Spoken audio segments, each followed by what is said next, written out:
Hello there and welcome to the English Language Club. It's Tuesday, so it's time for our weekly hangout, the time of the week that I always look forward to. My name is Colin Munro, and as always, I'm joined by Tony Culper. Tony, how are you doing? I'm doing very well. How about you? Good, good. It's funny how we're looking to our left or right as if we're looking at each other. But for those of you who don't know, I'm in the UK and Tony is in Canada. So we're actually miles and miles apart. But it's nice to see we've got 17 people already watching, which is awesome. Right. And let's see, we've got AJ, one of our regulars, and a few names I don't recognize. So that's really great. We got Uzal, Aditi, Mahanti, and we've got Mohammed, Adele, and Shuyi. I'm sure I'm pronouncing your names wrong, but I do apologize. But it's great to see you all anyway. So if you are joining us for the first time, what we do is we're just here to answer your questions. So if you have any, we've got a question from AJ already and one from Aditi. So that's great. We'll start with them, but keep those questions coming in because that's what we're here for, and that's what we're going to do. We're going to just answer your questions. Yes. So where should we start, Tony? Oh, Aditi Mahanti had a question before we even went live, so let's start there. Okay. So he says, so what is the need of active and passive voice? So yeah. So here it is. Verbs, generally speaking, verbs, the way they work is they show one thing acting, doing something, right? They come in different types as to whether you're doing something to someone or just doing something in general. Like I can go jogging, but I can't just, I'm hitting, right? So, but either way, verbs show that something is doing something. But that's not always how life works. For instance, if I want to explain that I'm being struck by lightning, what am I doing? I'm not doing anything except maybe jerking or falling over, right? So you have to say, I was struck by lightning.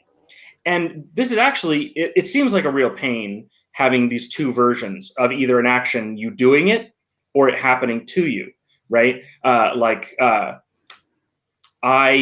prepared a meal, or the meal was prepared by my family, or whatever. But the reality is that actually lends a lot of flexibility to verbs, right? Being able to talk about either them as an action or as something that happens to you. Yeah. Yeah. Yeah. And I think, so there's obviously every verb has a subject and sometimes there's also an object. So is it fair to say that with the passive voice, it's the object that's doing the action? Not necessarily, is it? Yeah, it just depends, right? So, for instance, I was struck by lightning. Well, who's acting? Is it the lightning that's acting? Not really. It's just saying it happened, right? Like you can say the bank was robbed without saying who it was robbed by. Yeah. Right. Yeah. And so that's why you use the passive voice. So one of the reasons you use it is when you don't know who performed the action. In that case, the bank was robbed. You don't know who it was, or it could be that you know who it is. Maybe it's obvious, but it's unimportant, and you want the action being done to you that is more important. I can't think of an example of that. And that's that's a good point, because that's something that in English happens a lot, where what you intentionally leave out is sometimes very important, like the simple tense. The simple tenses, like you're just leaving out information about whether the action started or not. And when you leave it out, it just gives this impression of like, well, this is just generally true. It's like it's timeless or something. Yeah.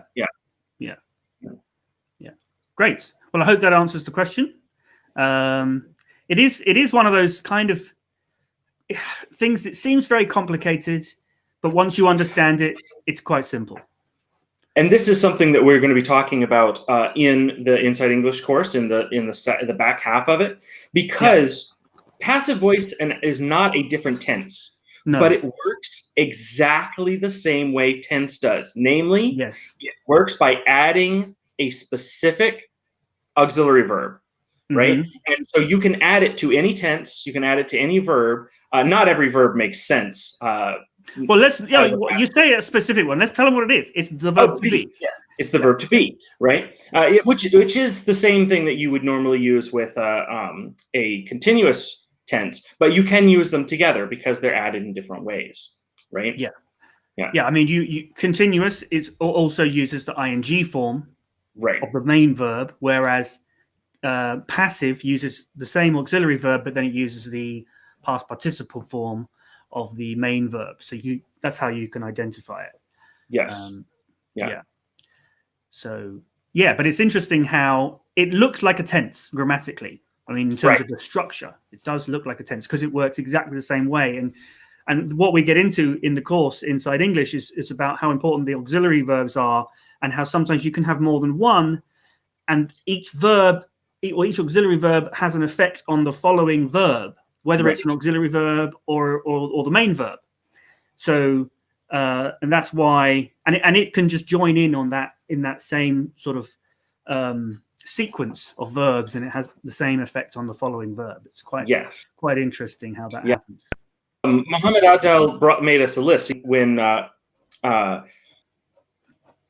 the subject doing the action is unknown, or when it's obvious and unimportant, or when the object is more important than the agent. That's true, but those are the main reason you use the passive is specifically when the object or whatever the sentence is about is receiving the action instead of doing the action. So I'm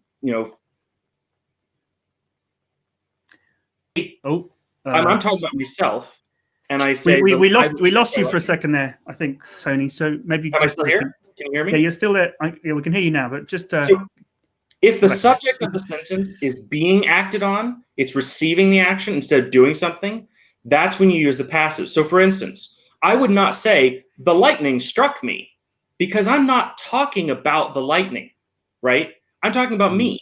I am the subject of the sentence. So I would say I was outside during a storm and I was struck by lightning, right? Because you're talking about yourself, so you're the subject, but you didn't act, you received the action, right? That's really the main reason, and that's the core of what the passive means and what it does. But then on top of that, sometimes you use it when, for instance, you have to use it when you don't know who's acting. I mean, you could say somebody robbed the bank, right? But usually we just say the bank was robbed, right? Yeah. And I've got a funny example. It was something my dad said, and my dad might be watching. So hello if you are.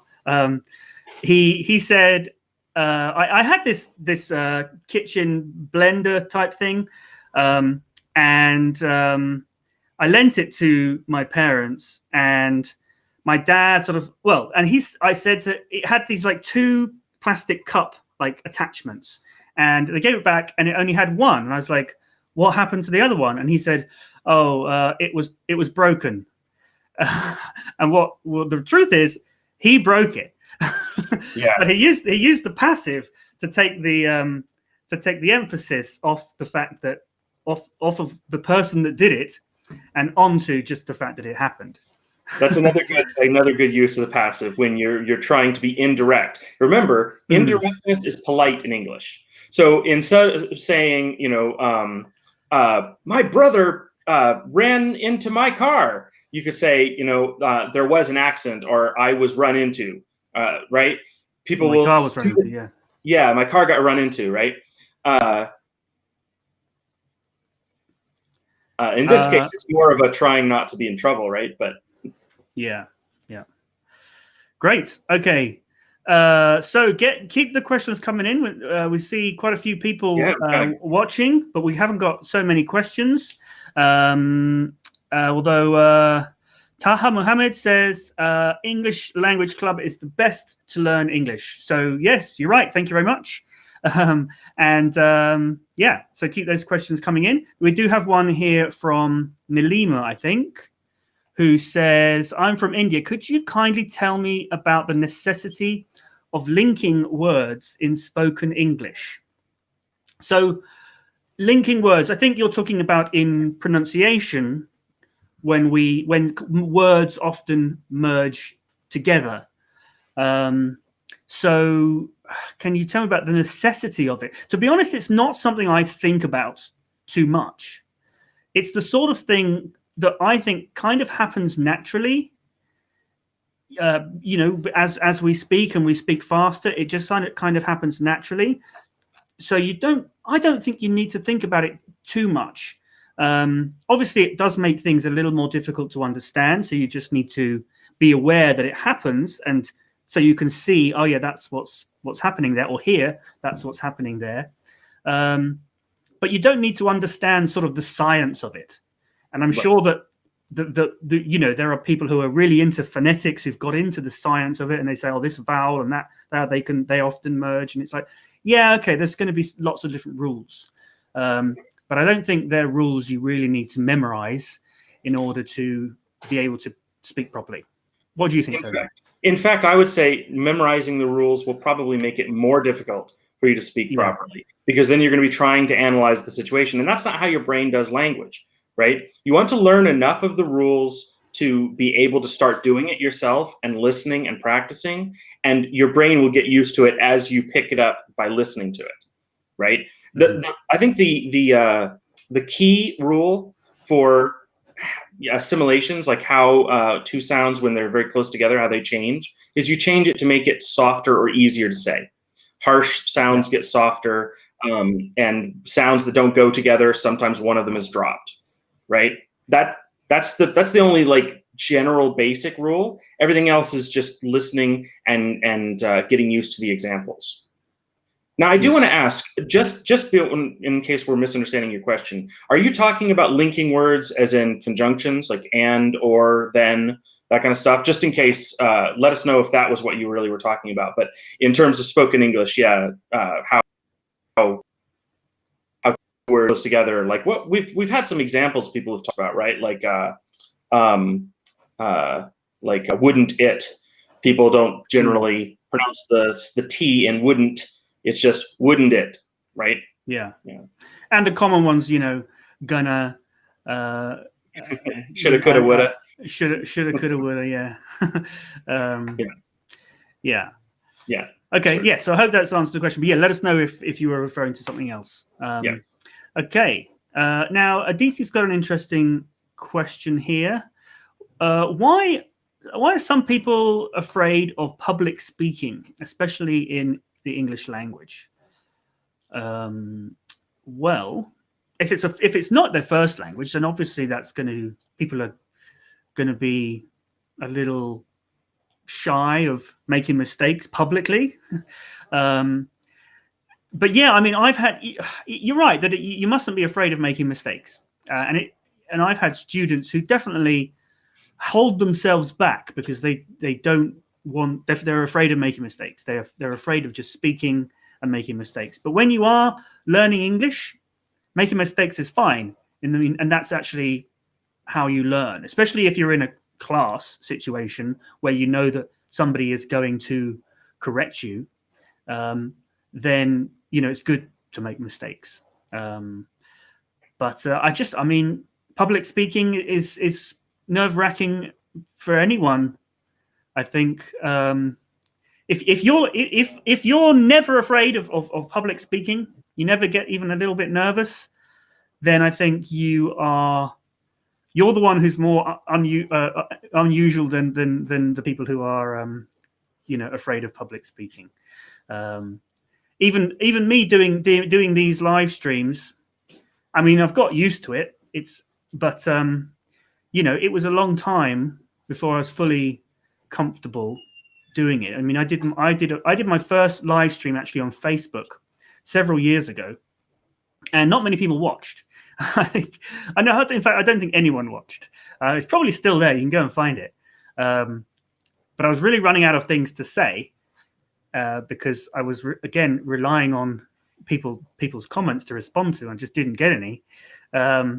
So that was quite nerve-wracking, and I didn't do it again for quite a long time because it was quite a unpleasant experience. But then I did one again about maybe a year ago, and that went quite well. And then a few months later, teamed up with Tony, and the rest is history. But even it's still. I wouldn't say I'm afraid of it, but it's still a little nerve-wracking. Would you say, Tony? I mean, it really depends, and sometimes it's day to day, right? It depends on how much practice you have, Yeah. and in a sort of way, doing a live stream is easier than standing in front of a room full of people, because you can see them looking at you and watching you, and you can see whether they're bored or whatever, right? Yeah. But in some ways also, it might be easier for us because we don't really prepare anything. We rely on people's questions and comments in during the stream to respond to. Whereas I think if it was something that somebody had written and rehearsed lots and lots, and then because then they've got this vision in their mind of how good it can be, and then if it fails to meet that expectation, then that's what can cause the nerves. Yeah. So yeah, I mean, everyone's different. I think some people are more extroverts and they like to be in front of people. They get a lot of energy from that, and other people aren't. They're quite shy and things. I think it's just human nature. It is one of the most common fears, speaking in front of people, and that's just because humans are so social. One of the worst things that we can perceive happening to us, when we imagine a horrible thing, it's not being torn apart by wild animals. It's being embarrassed in front of our social group, right? Yeah. Yeah. Yeah. Yeah. It's one of those deep down human nature needs, is like respect. Yeah. It's part of what we live for in a way. Yeah, and this is something that just as a public service to everybody out there. Think about this. When you hear someone speaking or something like this, remember that chances are, since most people are afraid of public speaking, chances are that person is afraid and worried and nervous about being criticized. So just be nice to them. Don't criticize unless you have something really helpful to say, and even then, only if you know the person. Don't act like you're paying attention. Act like you're interested. Just make it easier for them, and then hopefully someone will do that for you as well. Yeah. Great. Okay. Yeah, we did miss a question from Mileki Imadova up before Nalima's question. Okay. About stress. Right. Yeah, I'll find it and bring it up. And if you want to go ahead. Sure. So Mileki is asking, hi, number one, how can you explain the place of stress in English? And then 2, please explain the stress in simple words. And 3, how can stress be used in compound words? So this is another really good example of there are very specific rules in English for where stress goes, but don't memorize them. Unless you have to do this for a course where you have a whole unit on stress and you're required to memorize the words. No, don't memorize these kinds of rules in order to improve your speaking, because that's not how it works. You're not going to, as you say a word, think to yourself, oh, is this word, and go through the different categories. Okay, therefore it must have penultimate pronunciation. No, you don't think that way. Generally speaking, in English, compared to some other languages, the stress tends to be closer to the beginning of the word. Some languages, the stress is always at the end. That's not the way it works for English. But generally speaking, when you look up a word in the dictionary, the little stress mark will be in there. That's the only thing you need to know. If you're not sure how to put stress on a word, look it up in the dictionary. General rules: if a word is one syllable, that is stressed. Unstressed words are very rare in English, right? So if it's one syllable, that syllable is stressed. If it's a compound word, you stress it usually like it were not a compound word. Sometimes you will stress a word in 2 places, but that's also very uncommon in English. So for instance, I don't say fire truck. If I say fire truck, then it's by stressing it twice, I'm not using a compound word. I'm just saying 2 words. But fire truck, I only stress the beginning. We'll lose. Yeah, you're breaking up a little, Tony. Oh, really? But it's been okay. But yeah, you broke up a little there talking about fire truck. But yeah, it's all good. It's all good. I think it was okay. Yeah, so I hope that is helpful, Maliki. Let us know in the comments if that's what you, if that's helped you, or if you've got a follow-up question. Let's see. AJ actually had an interesting comment about public speaking. He said it's also about practice. I couldn't talk in front of a group of people, but give me a guitar and it's completely different. So yeah, I think AJ is a guitarist, so he's more comfortable playing music in front of people than he would be speaking. So that's interesting. So let's see. Any other questions? We've got several new questions. Okay, here's one. I think this is the next one. From Massa, who says, "Hello, teachers. Can you please explain the type and token and Lemma words?" Now, I'm not sure I understand this question. Do you, Tony? I do. I have not thought about this in so long. For one, it's Lemma. It's pronounced Lemma. Okay. Although maybe it's different in British English. I don't know. So how to explain this? First of all, I wouldn't, this is not something, okay. So you know how words come in different varieties, right? So for instance, is tall and taller and tallest, is that all different versions of the word tall, or are they three different words? Is run and running and ran three different words, or are they all different versions of the word run, right? The word for this, a family of words where they're all spelled differently, but they all mean basically the same thing, is a lemma, right? So the lemma there is run, right? And running, ran, those are variations on the lemma, right? That's pretty much all I would go for there in explaining that. So if you're ever in a situation where someone's like, so the word run, and then when the ing form running, and they say, no, that's a different word. Instead of arguing with them, just, okay, then the lemma run, right? Other than that, I wouldn't worry about type and token, though. Just really quickly, the of we're losing you a bit there, Tony. Okay, no So just say that last bit again. I didn't catch. Can you hear me now? Yes, I can hear you now. Yeah. Type and token is similar, where type is where as long as it's the same meaning, even if it's a different form, it counts as the same word. Token is where you're counting each one differently. So run and ran and running would be different words. But again, not really important unless you're taking a course on it. Yeah. Great. Okay, well, thank you very much for that question. Number one's here. He's one of our regulars. Says, hope you're both fine. I'm doing fine. Yeah. Hope you are too, Tony. Let's see. So I think this question here from Mohammed. He says, I am confused about the uses of loud in this sentence. They certainly talk the loudest of anyone.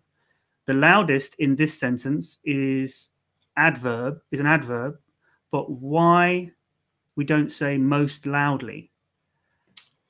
It wouldn't be wrong to say most loudly. Yeah. They certainly talk the most loudly. You could say that. So because it's the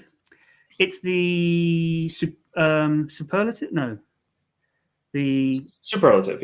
Yeah, the superlative form of the adjective, but then it's not really it's not being used as an adjective. You could say, it would be correct to say they certainly are the loudest of anyone. And that's really the answer to your question is they're using here loudest to describe anyone. You could say the tallest person there, right? It's a substantive. And this kind of being smushing together talk the loudest instead of they are the loudest is not formally grammatically correct. And so that's what you're noticing here.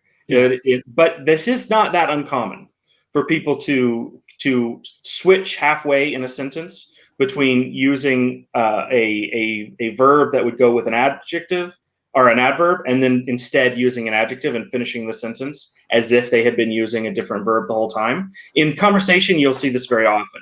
If you're like writing a paper, you would want to fix this. Yeah, it's interesting. It's a sort of not technically correct, but it's a common mistake. Well, I wouldn't even call it a mistake. It's just a variation.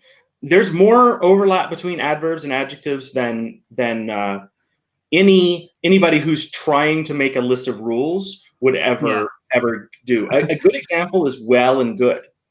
You know, if you ask someone, how are you doing? Most people are going to say, I'm good. Grammatically, according to the rules that some people say, that's wrong, because good is an adjective. So in order to say, how are you doing, the verb doing, you have to use an adverb. You say, well, I'm well, right? Or I'm doing well. But the reality is, English is not defined by the rules. Yeah. It's fluid, it's flexible. So the reality is, you can answer that question with an adjective. And the reason for that is because English is actually very flexible in terms of replacing adjectives and adverbs. In a lot of different situations, you can put an adjective where an adverb would go, and it'll make sense. People will understand you, though the opposite is not usually true. Yeah, great. Okay, thank you very much. I hope that's helpful, Mohammed. Now, Tupac's got an interesting question here. They ask, what is the difference between grammar and syntax? So it's pretty straightforward, really. Yeah. Grammar is all of the rules of a language. Syntax is only the rules about how you place words in sentences. So for instance, changing run to running, that's a grammar rule, but not a syntax rule, because it involves changing the form of a word, not changing how things go in a sentence. So syntax is like how you build sentences, whereas grammar is all the rules, including how you build individual words and how you build paragraphs and full thoughts and that kind of thing. Yeah, and how does punctuation come into that? Because often I see sort of memes and things where they talk about punctuation but they call it grammar. So that's, you know what I mean? You know, I'm not even sure that punctuation is syntax is a specific subset of grammar. The two biggest ones are syntax and semantics, though there's also lexicography, which is the forming words, right? Official part of grammar. Oh, we're losing you again, Tony. Don't know why it's doing this. Can you hear me? I can hear you now. Yes. Can anyone hear Tony? Are you there, Tony? Yeah, I can hear you. Can you hear me? Yeah. So let me give you an example. I've been a math teacher for a while. I have a degree in mathematics. And people, as soon as they find that out, they will try to give me a really hard multiplication problem. What's 78 times 256? And it's silly, because arithmetic is barely math. It's just the lowest level of math and the least interesting. Algebra, calculus, analysis, like all of this math builds up on top of all this theoretical, really interesting stuff. And arithmetic is barely part of it. And so that's the way punctuation and grammar are. Punctuation is barely part of grammar. It's just a tiny, tiny little thing that has almost nothing to do with the rest of grammar. Grammar is about meaning, how you convey meaning with language, right? Punctuation is about how to write that on a page so that it looks nice. Really, that's all that it is. It's almost an afterthought. Yeah, I mean, punctuation is something that's only refers to the writing. Yeah. It doesn't really refer to the speaking, although it tells you how to say what is written. It's just to help make up for the lack of body language and timing and intonation. Yeah. Great. Okay. Another question here. A question or comment here from number 1, who says, would you like to make a video on speaking terms, like mostly letter T is silent in fluent speaking? Yeah, number 1 made a comment later on that they meant a video on connected speech, not speaking terms. Connected speech, right? Like what we were talking about earlier. Yeah, well, the T's is an interesting thing, and it's come up a few times in the live streams, especially as it's slightly different in American and British English. So we do the same thing in a lot of words. We don't pronounce the T's. Often people will say, "I'm British." and so in English, that's how we do it in British English, but in American, it's more softened to a kind of a d sound, or not quite, but almost. You know what I mean? Mm-hmm. Yeah. So I think that could be an interesting little video. Talking about it, just that one. Do you mean specifically about the silent T number one, or do you mean what other things do you mean? Be good to know, because we are looking for ideas for sort of some quick videos that we could make. Often, a couple of weeks ago, we released a video on the ash symbol, and we thought that was going to be a nice quick thing to make. But we didn't. As we were writing it, we just really got into it and started seeing that symbol was used in all sorts of different ways, and that video became quite a big one. So yeah, we're looking for some ideas for some quick ones we can do. So yeah, that could be a good one.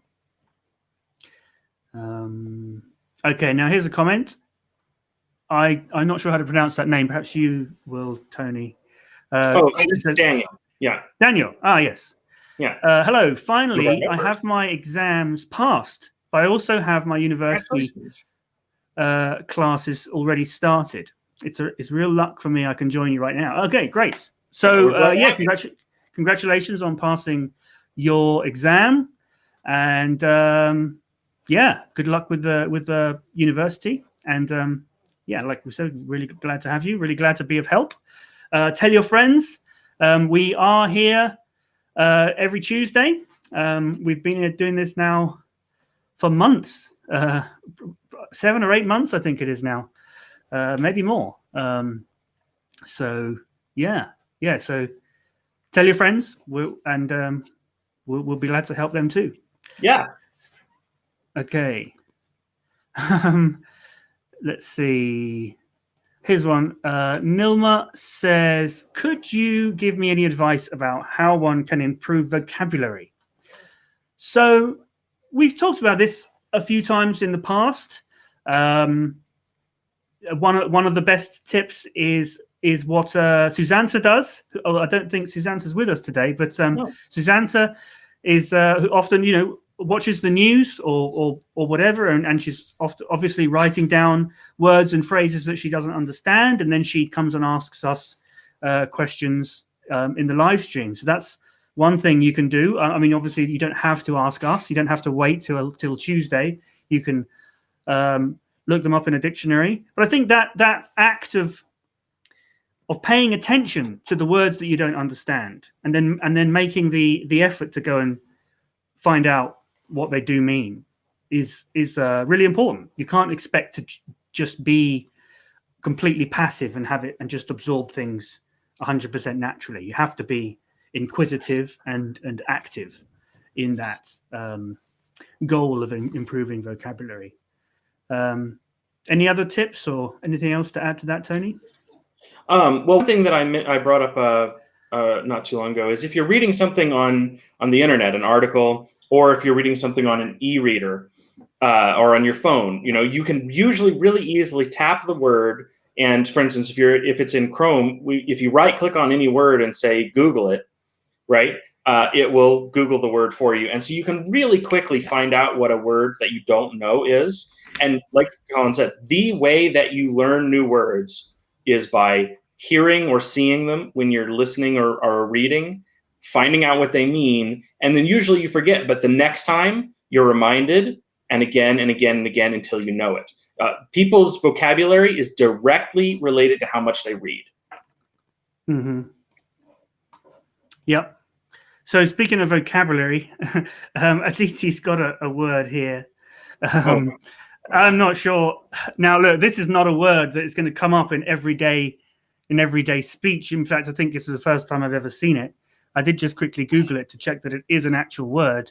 Can you pronounce this for me? So I'm not sure. I'll tell you what. This is where knowing the history of English becomes really, really useful. So Oto is ear. Rhino is nose. You can tell because a rhinoceros means horn nose. Rhino means nose. Larynx is throat. Ologist is someone who studies. So this is a doctor who studies ears, nose, and throats. Otorhinolaryngologist, because each one of those words is a Latin or Greek word. Otorhinolaryngologist. Great. See, that is the best answer I can imagine anyone could ever give, and I certainly could not have given such a great answer. So we're so lucky to have Tony with us. And I've never even seen this word before. I mean, I may have sometime years ago. It's not a common word, but if you know the history, you can pick a word apart. Yeah, yeah. In fact, I used to have a book of difficult words, and it had words like this, and the whole point was to kind of try and figure out what they mean. I think it had. You can often break words down like this, and if you know what the Greek or Latin sections are that are often used like this, you can figure out what things mean. So good challenge, Aditi. Yeah, great. Okay, so let's see.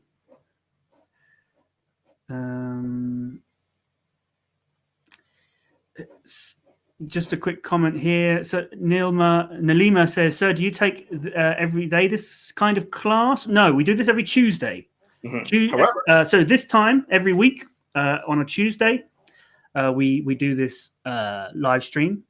I would like to do maybe some other types of live stream in the future. I was planning to this month, and that might still happen, hopefully.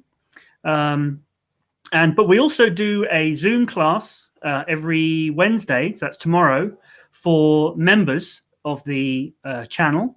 Now, at the moment it's just members on YouTube, but I did just set up a Patreon, because there was a lot of people were saying in previous live streams that they couldn't join because YouTube membership is not open in their country.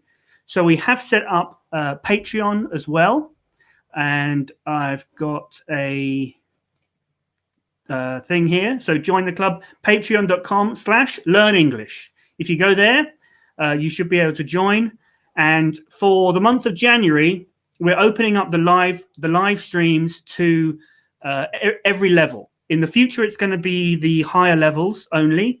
But for the month of January, and we'll see how it goes, maybe later into February as well. As long as there's not too many people, I'll open it up to the lower levels. So I think it's just $3 a month. So Patreon, it all has to be in dollars, but US dollars, even. Yeah, US dollars. Yeah, but on YouTube, it's in pounds. So and $3 was the minimum they would let me do on YouTube on Patreon. So for $3, you get you're going to get at least 3 or 4 live classes. There won't be one-on-one. There'll be a few other people, but we'll actually get to see you and hear you, so you can talk to us. So that's like $1 a class.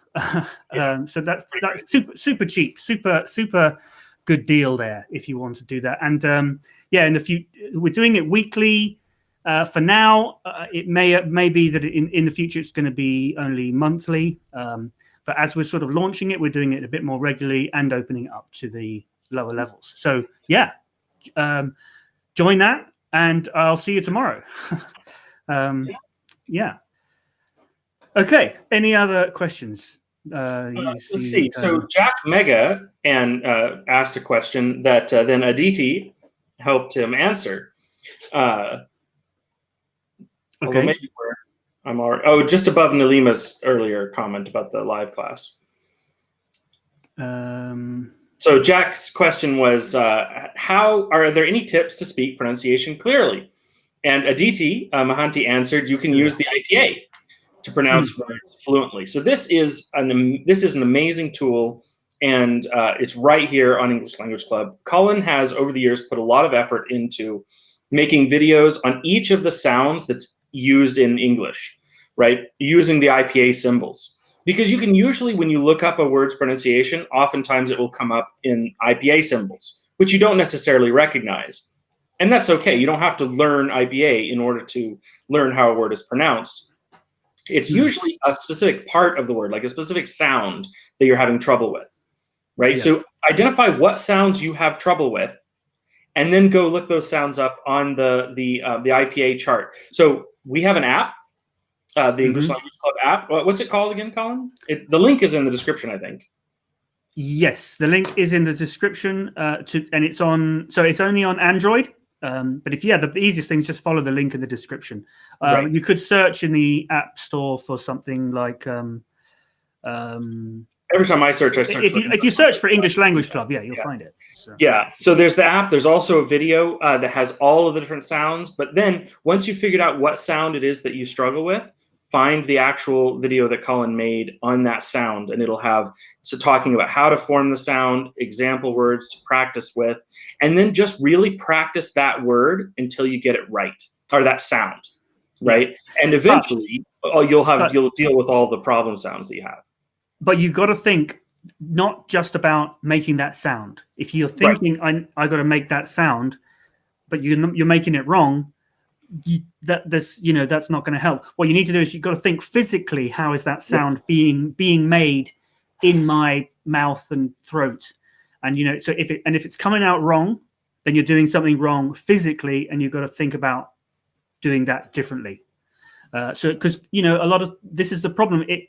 Pronunciation is physical. This is what we always say, and often it could be in your language you don't do a certain thing that we do in a sound in English. So it's very difficult to physically do something that you're not accustomed to doing.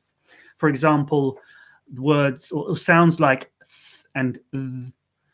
People are not accustomed to sticking their tongue out a little bit. And it feels strange to do that if you're not accustomed to it. But to say those sounds without sticking your tongue out, it comes out as d, or and this is what, and you hear this a lot. This is and it's the solution is simple. You just need to get accustomed to sticking your tongue out. Learn that it's not weird. It's not as weird as it feels to do that. So that's the biggest tip. The pronunciation is physical, and we've made lots of videos over the years.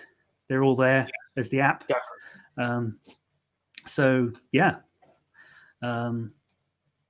And obviously you can come and ask any questions on the live stream. If you've got something more specific about a particular sound, you can always ask us or comment on any of the videos. And hopefully somebody will help. Tongue twisters, I think, are another good way to practice and to maybe identify the sounds that you do have problems with.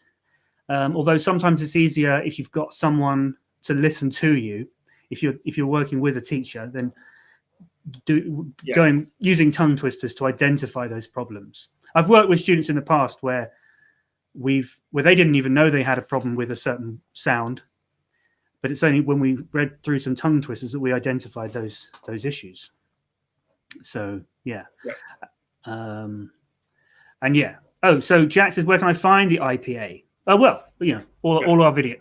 Just look at the old videos I've made back in like 2014. Phonetic charts explained, and videos like that. Yeah. Actually, I think we missed a question from Taha Muhammad Alawi. What's the benefit of using an object after by? Here we are. So like we were, talking about being hit by a truck. So by is it's pretty complicated in terms of all the different things it can mean. But what it means at its most basic is very simple. Like that's what did it, right? The bank was robbed by thieves. So this ties in with what we were talking about earlier about the passive voice. Right. But you can use it in all kinds of things. So for instance, I succeeded. So this is an active. I succeeded by sneakiness, right? It's like, what did it? What accomplished the succeeding? Well, my sneakiness is what did it, right? Or whatever, right? Daniel has a question about people passing their exams by cheating. Well, did they really pass their exams, or no? Really, the cheating passed the exams, right? So that's what by means. Is you're kind of saying this is what really did it. other than just the subject. So sometimes it's what actually did it in a passive. Sometimes it's like how the subject, or what really did it, even if it wasn't really the subject. Yeah. Okay, now speaking of Daniel, he's just got a comment here. We may have skipped ahead, but we'll come back to questions about the Zoom classes. So Daniel, you're already a member, so you've already got access. You just need to, I haven't posted the invitation for tomorrow, but if you look in the communities tab on the channel page, then you'll see that there are posts there that only members can see. And so if you look at that, I'll post the invitation straight after this live stream. So if you check in an hour or two after this, you'll see it. Now, I've been a little bit disappointed with how YouTube don't notify members of member-only content, and this is why we're starting Patreon alongside it. But if you are already a member, as you are, Daniel, then you don't need to join Patreon. It will be there in the community tab as a member-only post. But if you find it that you're missing a lot of stuff, because I've made a lot of behind-the-scenes videos and things like that for members only, and I think literally no one has watched it because YouTube doesn't tell the members that there's members-only content available. So if you feel that you're missing out on stuff that you're paying for, by all means, switch over to Patreon, and you may find that it's easier to keep up with the things that we're posting there. And let us know which one you prefer. That would be great. If anyone does use Patreon for anything else, yeah, let us know. Also, we've got the Discord group. So if you want to join us and chat with us there, chat with some other members, we've got a few people joining once every couple of days. We're getting a new person join, so that's great. Hope to get a few more there. And also, there's ways I can integrate that with Patreon so that we can have different rooms for different chat rooms for each membership level. Although it's open to everyone in general, but we just might have the specific rooms for the different levels as well. So yeah, so join us on Discord, join us on Zoom, Patreon. Yes, there's lots to do. Great. Have we got any other questions, Tony? We do have several. We've missed AJ's question a couple of times. Do we want to answer that one? Yes. Yeah. Oh, he wrote that before we even started the stream. So yeah. So why is hypochondriac pronounced differently from how it's written? And I'm actually excited to answer this one as well, because it's another good example of what we've been talking about the history of word. I've talked, so there's two things I think that are weird about this one. The first is the CH being pronounced like a K and the C at the end being pronounced like a K. Or are we also talking about the Y? But all three of them come from the reason is the same. So we talked before about how there's no K in Latin, which is one of the languages that English comes from. The K comes from Greek. So because of that, sometimes you'll because we've just hang on, say that again, Tony, because every time the more complicated what I'm trying to say, the more likely it is to cut out.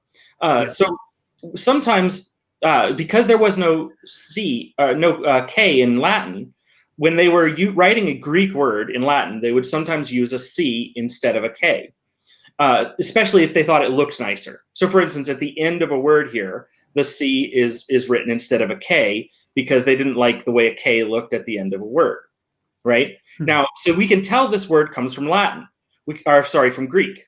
We can also tell because most words that have a Y inside the word instead of at the end come from Greek, because again, that's something that they did a lot in Greek. So because we know this word is Greek, the CH is pronounced the way that letter, because CH was one letter in Greek. So we pronounce, but it was not pronounced ch, it was pronounced k, like a K. So this word, in any word that comes from Greek, chances are you're going to pronounce the CH like a K. let me see. I can't think of another example off the top of my head. Maybe, something like chemistry, right? Chemistry, right? Or school, right? So well, a lot of sort of chemical sciencey words, I feel, come from Greek, exactly. So any of these, yes, it's actually chlorine. really chlorine, choir, school, stomach, right? Chemistry, chemical, this kind of stuff, right? Yeah. Come from Greek, right? If it comes from French, ch is pronounced with a sh. So machine, right? Because machine comes from French. Chivalry, so ch is pronounced like a sh.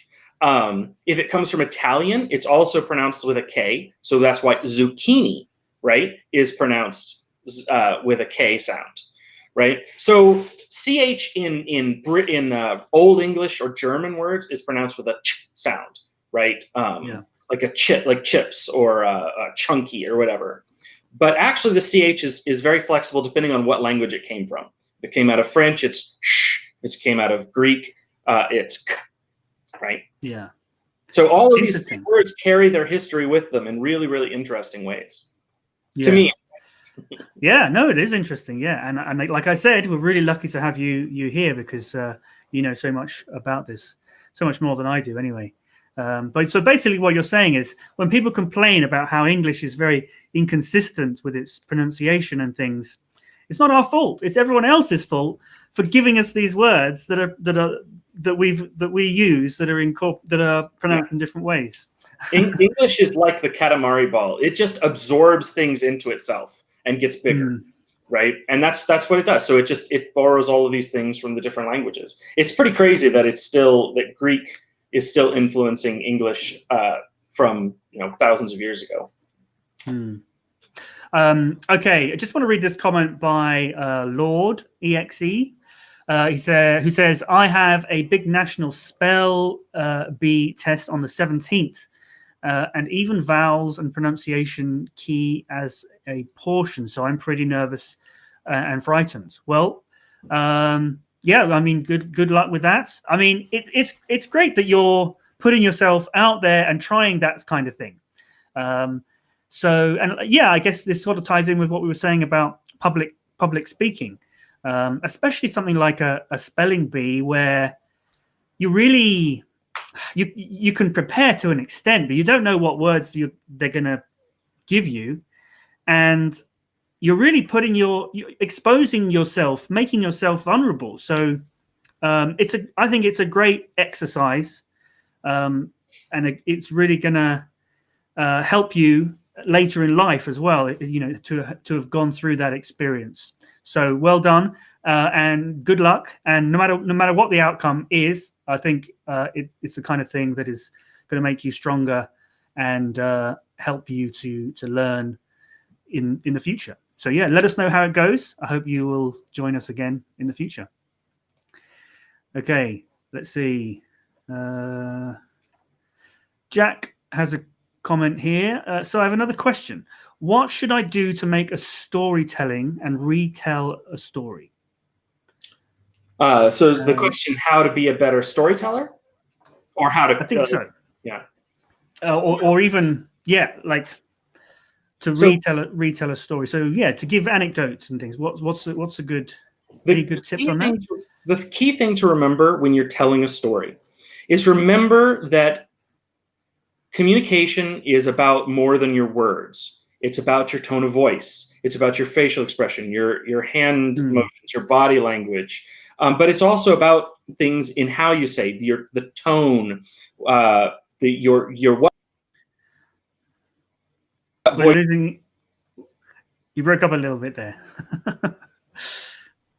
It's not just in your body language, but it's also in how you say your words. It's in your tone. Are you talking really fast to show tension? Are you talking really slowly to make sure that everyone's paying attention to every word? Are you talking high, excited? Are you talking in a deep voice? Are you all of this stuff? Communication is so important in all of these different things. That goes double for telling a story, maybe triple. When you're telling a story, exaggerate all of that stuff. use more hand motions, change your voice more. If you would say something higher, say it much higher. If you would say something faster, say it ridiculously fast, right? Exaggerate all of the nonverbal stuff when you're telling a story. Now, it takes skill to learn exactly how much to exaggerate, but that's the key to telling a story as opposed to having a conversation. Yeah. Formal language has less of that. Conversation has more. Storytelling has even more. Yeah. Now, I've done my fair share of presenting on camera. And I've learned that I think it's especially when you go into 2 dimensions, when you're watching a video, you effectively lose a third of, you lose that depth. So your movements, you kind of need to exaggerate to an extent that it does feel weird when you're doing it. Mm-hmm. But it looks okay, and it actually looks good. Hopefully, maybe I do it too much. I don't know. But yeah. So a good way to become, again, accustomed to what may seem strange at first. Practice in front of a mirror, practice in front of a video camera, or you could do it on your phone, and just you'll very quickly see what you can improve when you watch yourself back. So I don't like watching myself back. When I make a video, I have to watch it a few times as I'm actually doing the post-production. But after that, I don't like to watch them again. But if you force yourself to, you'll quickly realize the areas that you can improve on. So yeah, that's a good way to practice. So yeah, thank you for that question. Let's see. Have we got anything else? Daniel has got another comment. Just going to read Daniel's comment. The thing I've learned doing exams is that your honesty cannot be rewarded because of distance learning. Everybody cheated during exams online. And I was the only person who didn't pass first attempt. Well, they only cheated themselves. So the thing about it is, as teachers, we know this more people think when they're cheating, they get away with something. The reality is that it's not. I've had so many students that make it to advanced classes and then utterly fail because they don't know how it works. Cheating only helps you if you have no plans for the future. Yeah. And okay, we lost you again a little bit there, Tony. But yeah, so I wouldn't worry. Don't judge yourself against other people about how other people are doing. Judge yourself by your former self. There's a quote by famous writer, something along those lines. I can't remember who it was, but yeah. So yeah, just because everyone else is passing and you're not, that doesn't matter. Do you know something now? Can you do something now that you couldn't do last week or last month? That's the important thing. And if they made themselves look better by cheating, doesn't matter. You're better than them. So yeah, well done, Daniel. It's a real pleasure to have you as a member of the English Language Club. And I know that you're going to do well. So good. Let's see. What's this comment here from Ahmed? Hello, sir. I finished upper intermediate and I get into advanced. How can I improve myself in advanced? So do you mean, are you sort of studying at an English language school or on a course and you've gone from upper intermediate to advanced? Because I guess what I've noticed when I was teaching English, the main difference once you've done upper intermediate, you've kind of covered everything. You've learned all the most important rules and grammar and things. Once you get to advanced, then you'll start learning. You do learn a few more things that are a bit more advanced, but also what's more important is that you're learning more about when the rules don't apply and how you can break the rules or bend the rules. And it's a lot more about fluency than it is about, learning the rules. Up to upper intermediate, it's more these are the rules. You need to. This is how things are done. Then advanced is like, well, this is how things are actually done for real. So yeah, that would be my tip for moving into advanced. I hope that's helpful. Let us know if it is. Okay, so we're getting to the end of our time now. So I'm going to skip through.